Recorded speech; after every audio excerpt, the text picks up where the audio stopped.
Welcome to Healed, Whole, Called, the podcast where stories of trauma meet the healing power of Jesus. Each week, we journey with women who have walked through pain, wrestled through the process, and now stand in the promise of who God called them to be.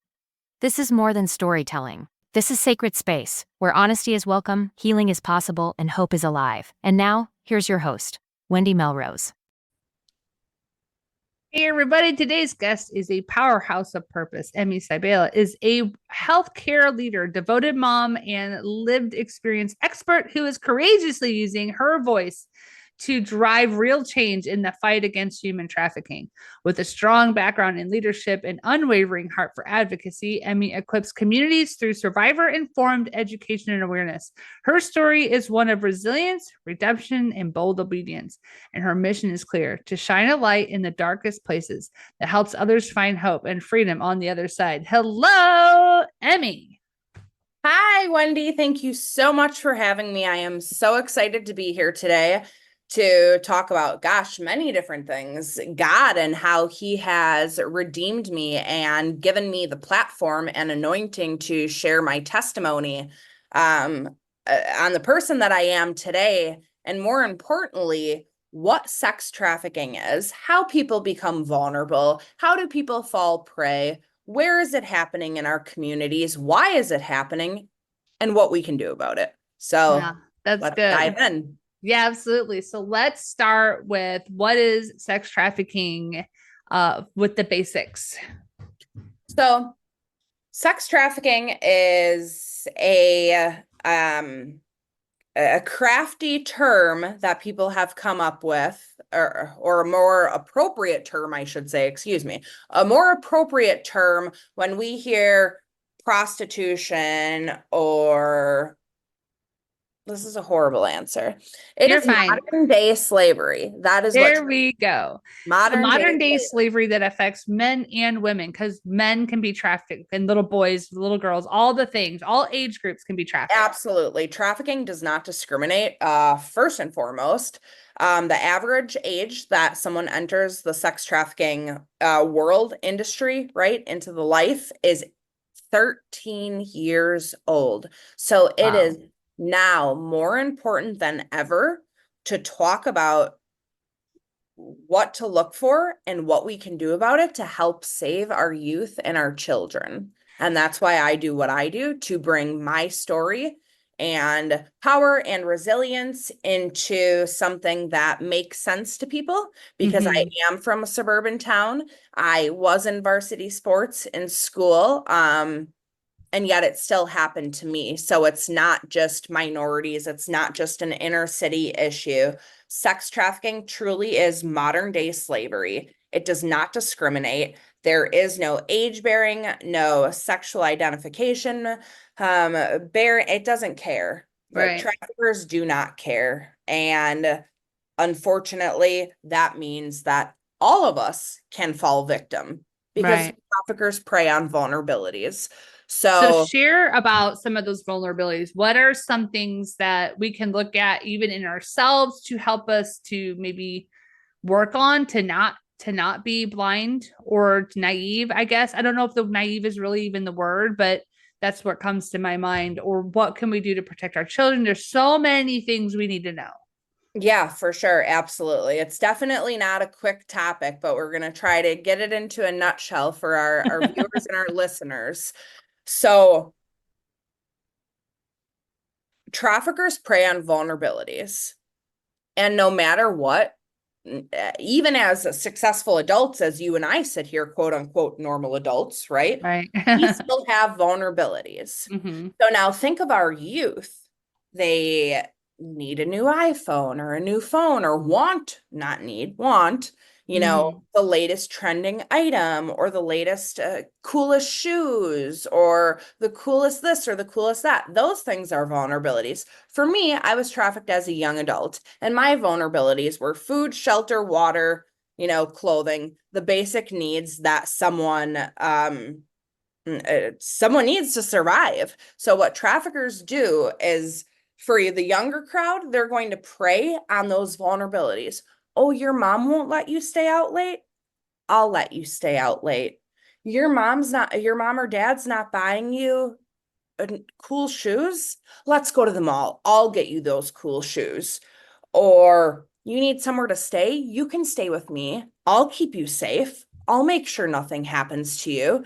And then once they have befriended you over a very long period of time, because the grooming process is so long, once they have taken time to get to know you, your likes, your dislikes, your interests, who you don't like in your life, right? Who causes problems? Is mom or dad an issue? Who do you live with? All of these things that make someone up. They take every single ounce of information they know about you, and they will take those vulnerabilities and exploit them for their own benefit. Mm. And once we get there, that is where the manipulation and brainwashing begin. Because now I've become your friend, but what I'm going to do next is I'm going to exploit you, exploit everything you just told me, and I'm going to use it against you. And then I may say, if you don't do this, I'm going to tell your parents. If you don't send me a naked picture, and here I am sitting, as a child at the kitchen island, right? As mom and dad or mom's cooking dinner, dad's cooking dinner, whatever, okay? However that looks, right? And in 2025, from the internet, I can be trafficked from my computer screen because, hey, you told me all these things. Send me a naked picture of you, or I'm telling your parents. Which that is, sextortion. So there's lots of different levels. For me, I always had 2 pictures of my nephews with me, and I was in a really, really bad situation. So just like everything I explained, my trafficker got to know me. He was someone I trusted.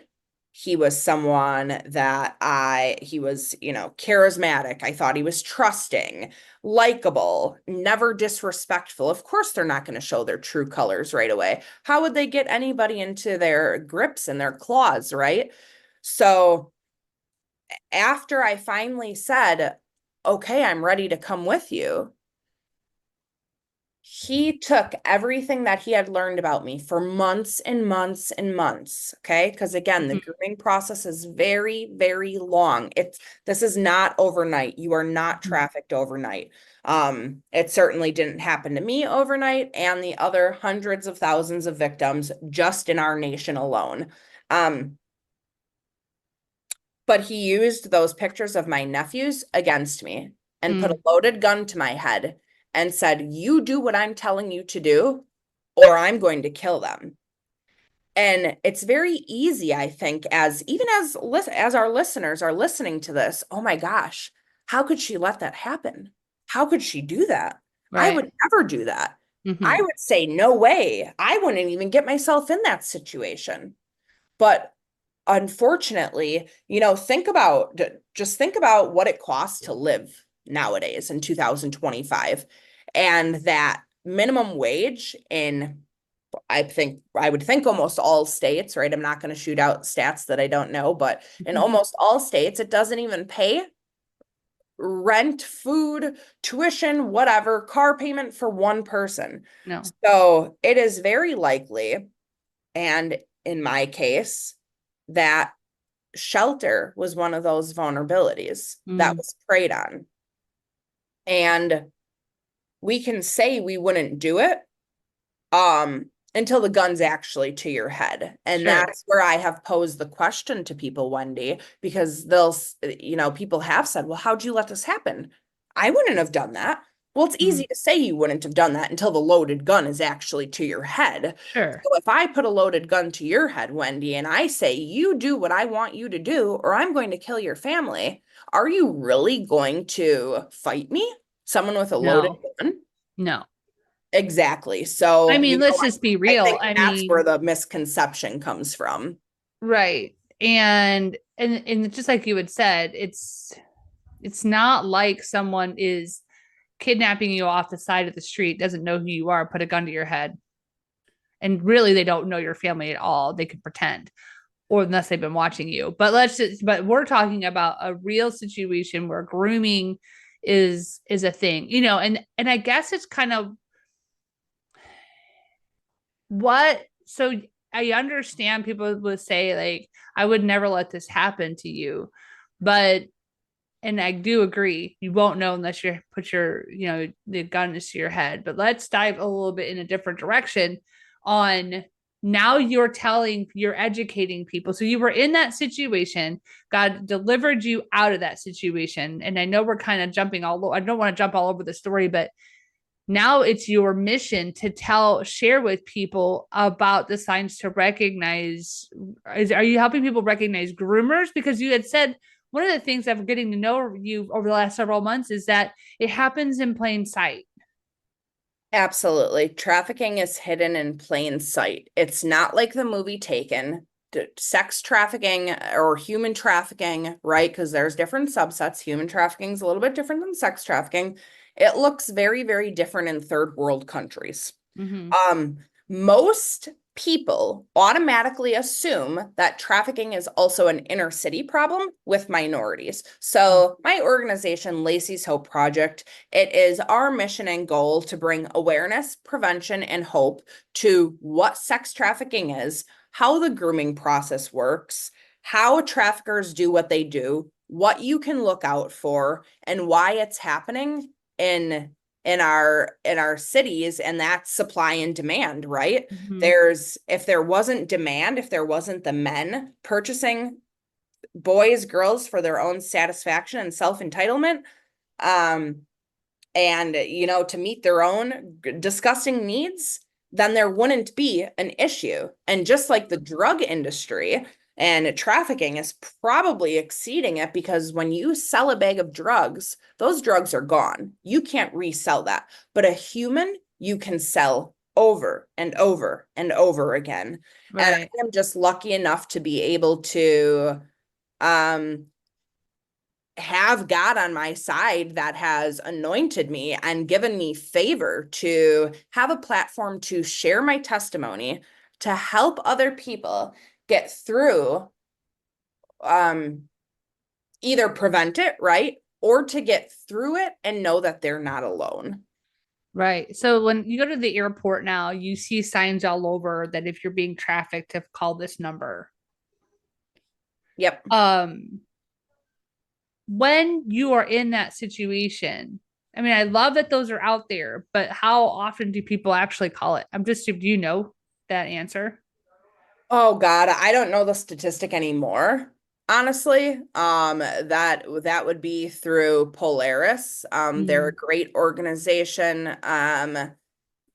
But gosh, I don't know. And it's hard, right? Because here's the thing, when I was being trafficked, there wasn't a big flashing neon sign that said, "You're a sex trafficking victim. Get out today." So part of the problem is that most of these victims don't know they're victims. Or let's Wow. look at prostitution for just an example, right? Mm-hmm. Prostitution can be sex trafficking, but maybe not the other way around.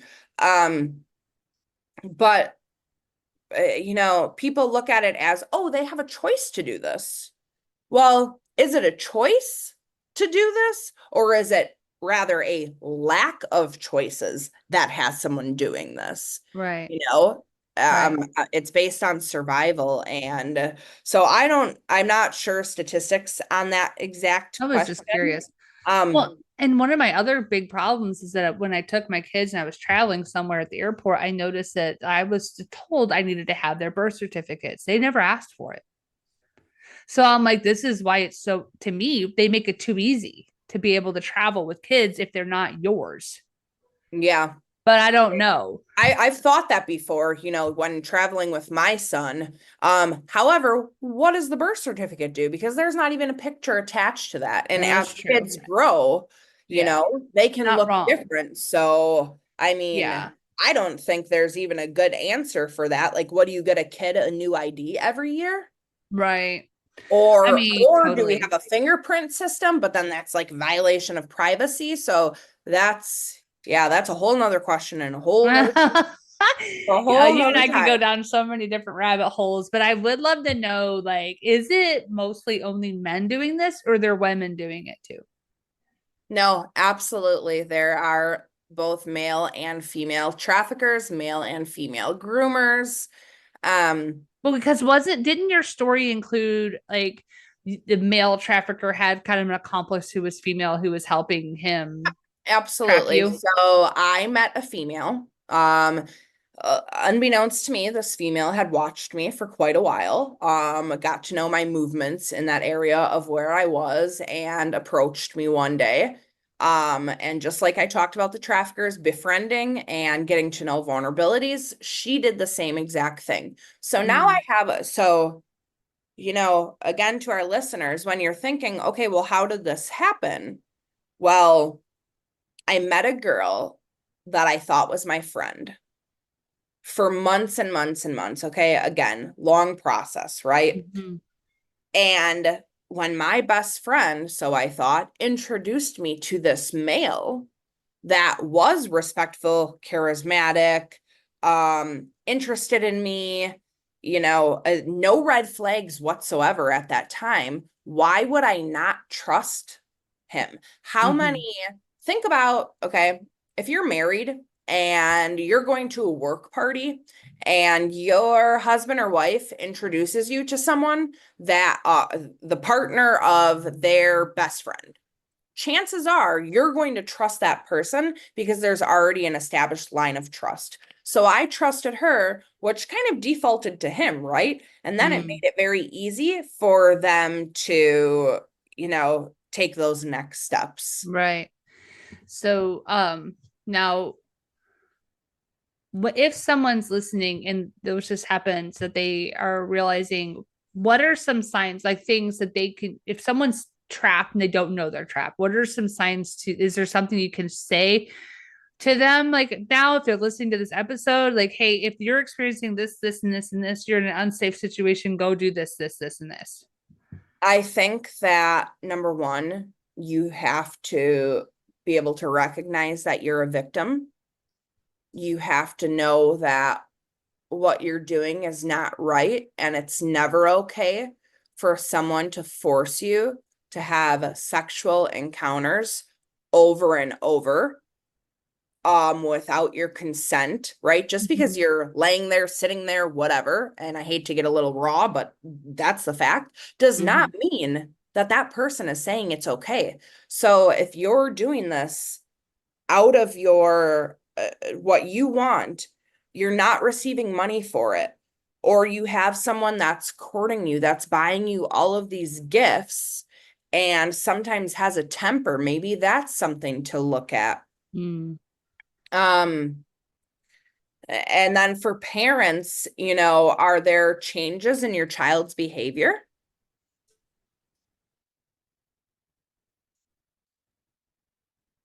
Are there changes in your child's behavior? Are they becoming withdrawn from their normal social activities that they like sports, instrument, music, whatever those extracurriculars are or were, or just their friend group? Are they not talking to their friends as much? Are they starting to hang out with someone new? Do they have new things that you didn't buy? Do they have new clothes? Do they have new jewelry? Do they have new shoes, new purses, a new phone? Where are these things coming from? And then if your child says, well, my best friend's mom or dad bought it, look into what does that mom and dad do that they're buying your child a phone? Not that the parents are wrong, okay? Not that the parents are even involved, but does this, iPhone that my child brings home and says, oh, my friend so-and-so gave it to me. They had an extra one laying around. Okay, well, what do those parents do for a living that would even allow them to have an extra iPhone laying around? I have a successful career and I don't have an extra iPhone laying around. So, just being very mindful and vigilant of subtle changes in attitude, behavior, group of friends, etc. You have to know the person in order to notice the subtle changes before they become drastic changes. No, that's good. And one of the things, and we'll jump into what they can do, but you and I had a conversation about a month ago when my daughter's like, hey, I want Snapchat. and you're like, hey, don't become so controlling that your kid doesn't have any freedom. And so that really spoke to me. I never really thought of myself as choking my kid, with control. And I don't. Like, she's literally at camp right now. And I love that I trust her to I'll just text her like once a day. And I know she's having a great time. I know she's in a safe space. And I told her some key words like, if you ever find yourself unsafe, just text me. I'll come get you. But otherwise, I know she's fine. Right. So, what words do you have with parents who might want to just automatically go way over on the other spectrum? Like, my kids are never going to do any of this because I can't let them ever experience life. And then they get to adulthood and then they still end up trapped because they weren't prepared. So I don't think there's one specific roadmap that is going to stop someone from having bad things happen, right? So I don't want to set that standard because, like we said in the beginning, trafficking does not discriminate. Right. Bad people don't discriminate. There are bad people all over the place. So but one thing that I do want to say is growing up, my mom didn't let me do anything. So by the time I turned 18, I said, I'm out of here, right? And then went crazy wild. But then there's some and I also had an addict as a father.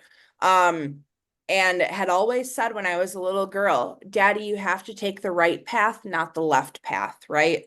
And those words really stuck with me, but I also went down that same path he did.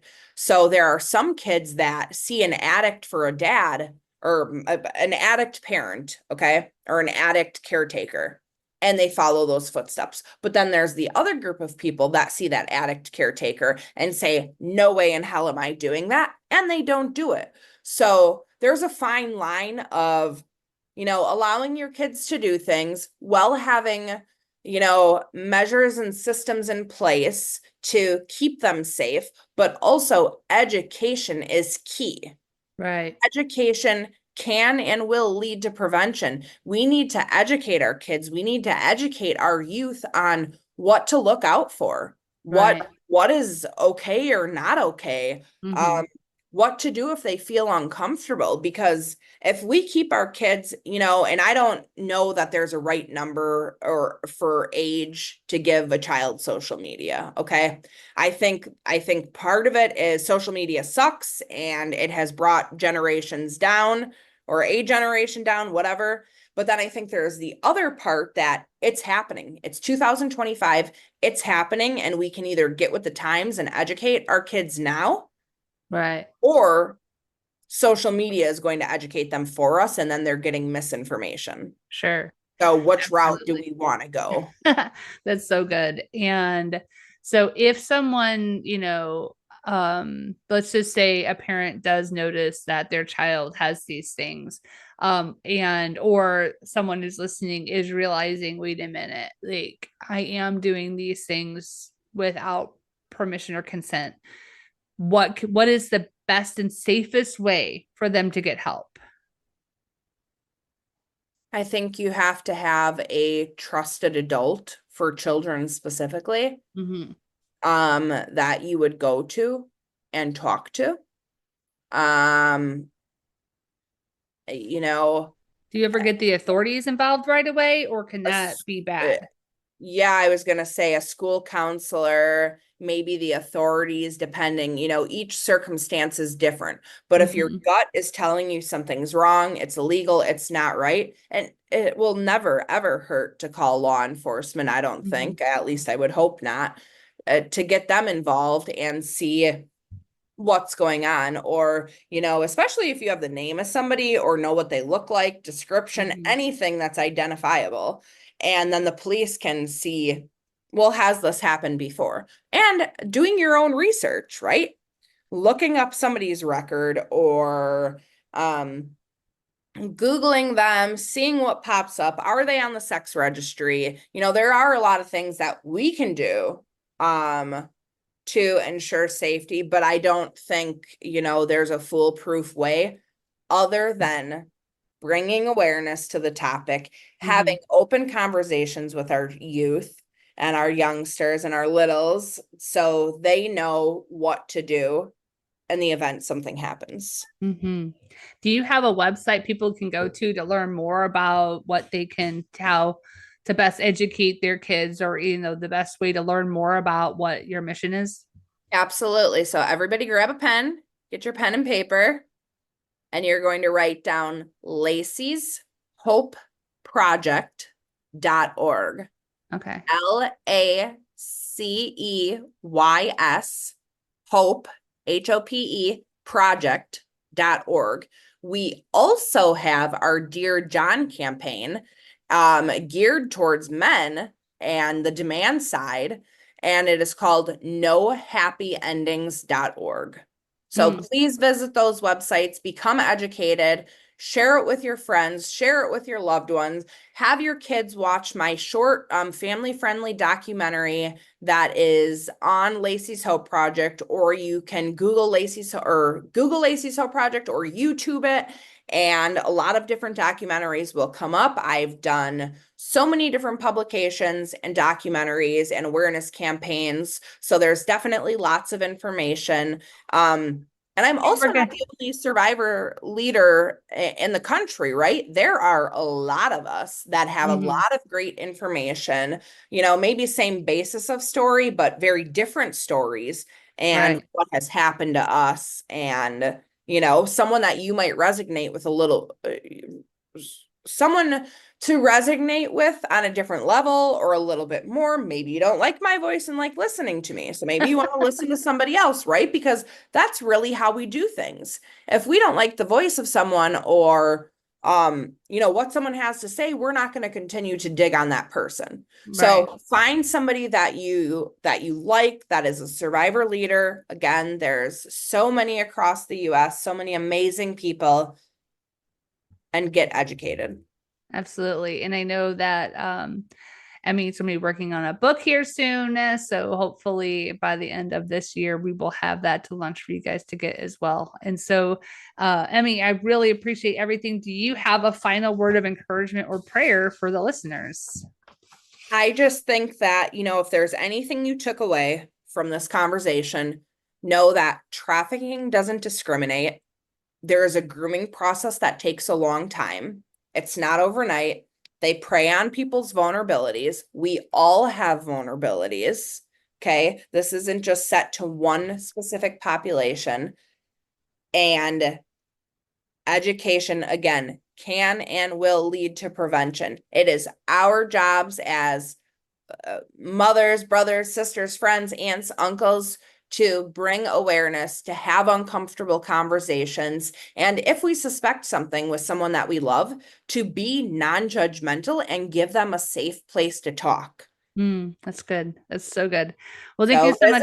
Yeah, absolutely. Visit Lacey'sHopeProject.org. I cannot wait for our book launch, hopefully later this year. I think it's going to be absolutely fantastic, a great tool for parents and everything that we just talked about. With a little bit more in depth of my story. And yeah, I'm incredibly excited for what's next. Awesome. Well, I appreciate it. So thank you, Emmy, for sharing your heart today. To our listeners, remember, your story isn't over. You are not disqualified by what you've been through with Jesus Christ. You are healed, whole, and called. Thank you. Yes, God bless. Thank you so much. Thank you for joining us on Healed, Whole, Called. If this episode spoke to your heart, don't keep it to yourself. Subscribe and share it with someone who needs to know that healing is possible, purpose is real, and God is still restoring. And before you go, visit resilience-press.com and download your free copy of Get to the Point of Self-Publishing, Wendy's guide to help you move from stuck to published with clarity and confidence. You'll find it in the free resources section. Until next time, stay rooted in truth, covered in grace, and always moving toward the promise.